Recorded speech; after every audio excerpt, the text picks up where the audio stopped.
News Kannada ವಾಹಿನಿಗೆ ಸ್ವಾಗತ. ಪದೇ ಪದೇ ಮನೆಗೆ ನುಗ್ಗಿ ಕೊಲೆ ಮಾಡುವ ಘಟನೆಗಳು ಹೆಚ್ಚಳ. ಗೃಹ ಸಚಿವರನ್ನ ಬದಲಾಯಿಸಿ ಕೊಲೆಗಡುಕರನ್ನ ಎನ್ಕೌಂಟರ್ ಮಾಡಿ ರಾಜ್ಯದಲ್ಲಿ ಹಾಡುಹಗಲೇ ಕಂಡವರ ಮನೆಗೆ ನುಗ್ಗಿ ಕೊಲೆ ಮಾಡುವ ಪರಿಸ್ಥಿತಿ ನಿರ್ಮಾಣವಾಗಿದ್ದು, ನೋಡಿದ್ರೆ ಅಪರಾಧಿಗಳಿಗೆ ಕಾನೂನು ಭಯ ಎಂಬುದೇ ಇಲ್ಲವಾಗಿದ್ದು, ಮಾನವಂತರು ಮನೆಯಿಂದ ಹೊರಬರಲು ಯೋಚಿಸುವಂತಾಗಿದೆ ಎಂದು ಕರ್ನಾಟಕ ಪ್ರದೇಶ ಕೋಲಿ ಸಮಾಜದ ರಾಜ್ಯ ಕಾರ್ಯದರ್ಶಿ ಸಾಮಾಜಿಕ ಹೋರಾಟಗಾರ ಉಮೇಶ್ ಕೆ ಮುದ್ನಾಳ್ ಆರೋಪಿಸಿದ್ದಾರೆ. ಈ ಕುರಿತು ಹೇಳಿಕೆ ನೀಡಿರುವ ಅವರು, ಹುಬ್ಬಳ್ಳಿಯಲ್ಲಿ ಇತ್ತೀಚೆಗೆ ಕಾಲೇಜು ಕ್ಯಾಂಪಸ್ನಲ್ಲಿ ನಡೆದ ಘೋರ ಘಟನೆಯ ಮಾಸುವ ಮೊದಲೇ ಮತ್ತೆ ಮನೆಗೆ ನುಗ್ಗಿ ಕೊಲೆ ಮಾಡಿದ್ದು ನಾಗರಿಕ ಪ್ರಪಂಚವೇ ತಲೆ ತಗ್ಗಿಸುವಂತಾಗಿದೆ. ಹುಬ್ಬಳ್ಳಿಯಲ್ಲಿ ಕುಮಾರಿ ಅಂಜಲಿ ಅಂಬಿಗೇರ್ ಇವರ ಮನೆಗೆ ನುಗ್ಗಿ ಎಲ್ಲರೆದುರಿಗೆ ಕೊಲೆ ಮಾಡಿದ ಪಾಪಿಷ್ಟ ಕೃತ್ಯ ನಡೆದ್ರು. ರಾಜ್ಯದಲ್ಲಿ ಗೃಹ ಇಲಾಖೆ ಕೋಮಾದಲ್ಲಿ ಇದೆಯೇ ಎಂಬ ಅನುಮಾನ ಜನತೆಗೆ ಕಾಡ್ತಾ ಇದೆ.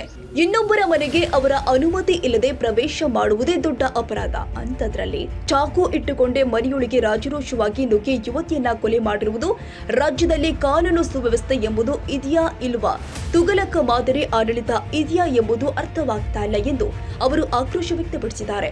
ಹಿಂದೆ ರಜಾಕರು ಕಂಡವರು ಮನೆಗೆ ನುಗ್ಗಿ ಹೀಗೆ ಕೊಲೆ ಮಾಡ್ತಾ ಇದ್ರು ಎಂಬ ಸಂಗತಿ ಇತಿಹಾಸದಲ್ಲಿ ಕೇಳಿದ್ವಿ. ಆದ್ರೆ ಇಂದು ರಾಜ್ಯದಲ್ಲಿ ಹಾಡಹಗಲೇ ಹೀಗೆ ನಡೀತಾ ಇರೋದು ನೋಡಿದ್ರೆ ರಜಾಕರ ಹಾವಳಿ ಮತ್ತೆ ಶುರುವಾಗಿದ್ಯಾ ಎಂಬ ಅನುಮಾನ ರಾಜ್ಯದ ಜನತೆಗೆ ಆಗ್ತಾ ಇದೆ ಎಂದರು. ಇಂತಹ ಘಟನೆಗಳಿಂದಾಗಿ ಪೋಷಕರು ಮಕ್ಕಳನ್ನ ಶಾಲೆ ಕಾಲೇಜಿಗೆ ಕಳಿಸಲು ಯೋಚಿಸುವಂತಹ ಪರಿಸ್ಥಿತಿ ನಿರ್ಮಾಣವಾಗಿದ್ದು, ಇದನ್ನ ಸರಿಪಡಿಸದೇ ಇದ್ರೆ ರಾಜಸ್ಥಾನದಲ್ಲಿ ಘೋಷ ಪದ್ಧತಿ ಜಾರಿಗೆ ಬಂದಂತೆ ಆಗಲಿದೆಯೇ ಎಂಬ ಅನುಮಾನ ಮೂಡ್ತಾ ಇದೆ ಎಂದರು.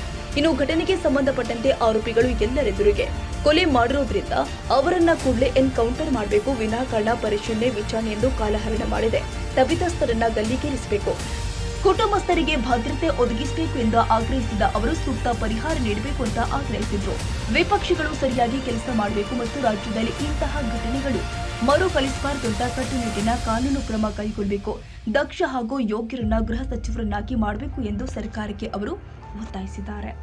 ರಾಜ್ಯದ ಮರಾಧಿಕರಿಸಿರತಕ್ಕಂಥ ಗೃಹ ಇಲಾಖೆ ರಾಜ್ಯದಲ್ಲಿ ಪದೇ ಪದೇ ಏನಾದ ಕೊಲೆ ಪ್ರಕರಣಗಳು ಹೆಚ್ಚಾದರೂ ಕೂಡ ಇವತ್ತಿನ ದಿವಸ ರಾಜ್ಯದ ಗೃಹ ಮಂತ್ರಿ ಎಚ್ಚೆತ್ತುಕೊಳ್ಳದೆ ದಿವ್ಯ ನಿರ್ಲಕ್ಷ್ಯ ವಹಿಸಿರತಕ್ಕಂಥದ್ದು ಮೇಲ್ನೋಟಕ್ಕೆ ಕಂಡು ಬರ್ತಿದ್ದು. ಜಿಲ್ಲೆಗಳಲ್ಲಿ ಮೊನ್ನೆ ನಡೆದಿರ್ತಕ್ಕಂಥ ಏನಾದ ಕಾಲೇಜಿನಲ್ಲಿ ನಡೆದಿರ್ತಕ್ಕಂಥ ಕೊಲೆ ಹತ್ಯೆ ಪ್ರಕರಣ ಇನ್ನೂ ಮರೆಮಾಚಿಲ್ಲ. ಆದರೂ ಕೂಡ ಮತ್ತು ಅದೇ ಜಿಲ್ಲೆಯಲ್ಲಿ ಮತ್ತೆ ಒಂದು ಮನೆಯಲ್ಲಿ ನುಗ್ಗಿ ಕೊಲೆ ಮಾಡಿರ್ತಕ್ಕಂಥದ್ದು ಇದು ಎಷ್ಟರ ಮಟ್ಟಿಗೆ ಸಮಂಜಸ? ಮಾನ್ಯ ರಾಜ್ಯದ ಮುಖ್ಯಮಂತ್ರಿಗಳು ಮತ್ತು ಗೃಹ ಸಚಿವರು ಇದಕ್ಕೆ ಉತ್ತರ ಕೊಡಬೇಕು. ತಕ್ಷಣ ಅದನ್ನು ಅವ್ರ ಮೇಲೆ ಕಠಿಣ ಕ್ರಮ ಕೈಗೊಂಡು ಅವ್ರನ್ನ ಎನ್ಕೌಂಟರ್ ಮಾಡ್ತಕ್ಕಂಥ ವ್ಯವಸ್ಥೆಗೆ ಮುಂದಾಗಬೇಕು ಮತ್ತು ಅವರಿಗೆ ಸೂಕ್ತ ಭದ್ರತೆ ಮತ್ತು ಸೂಕ್ತ ಪರಿಹಾರ ಕೊಡ್ತಕ್ಕಂಥ ವ್ಯವಸ್ಥೆಗೆ ರಾಜ್ಯದ ಸರ್ಕಾರ ಮುಂದಾಗಬೇಕು ಮತ್ತು ಗೃಹ ಸಚಿವರು ತಕ್ಷಣ ರಾಜೀನಾಮೆ ಕೊಡಬೇಕಂತಕ್ಕಂಥದ್ದು ನನ್ನ ಆಗ್ರಹ.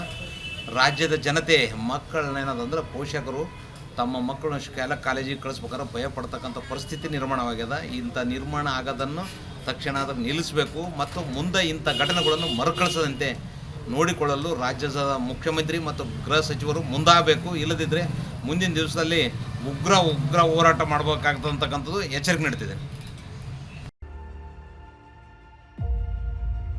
ತಾಜಾ ಸುದ್ದಿಗಾಗಿ MTV ನ್ಯೂಸ್ 24x7ಗೆ ಸಬ್ಸ್ಕ್ರೈಬ್ ಮಾಡಿ ಮತ್ತು ಬೆಲ್ ಐಕಾನ್ ಅನ್ನು ಒತ್ತಿ. ತಪ್ಪದೇ ಲಿಂಕ್ ಶೇರ್ ಮಾಡಿ.